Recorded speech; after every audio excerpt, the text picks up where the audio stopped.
Rishabhadeva said to his sons that tapo divyam putraka yena sattvam shuddhet.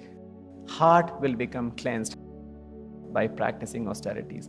And we have some very simple austerities to practice: rising early in the morning, chanting 16 rounds, taking morning bath.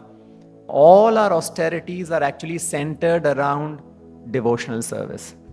The goal of austerity is service to Krishna, not to attain some power or some material opulence.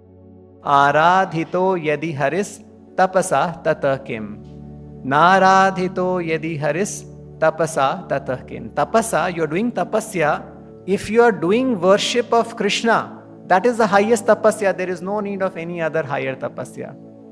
And if you're not engaged in devotional service, then all other so-called tapasya we may be doing, like sometimes some people say, I'm doing this vrata, I'm doing that vrata, I'm doing Somvar vrata, all that is good, but it is only at a material plane.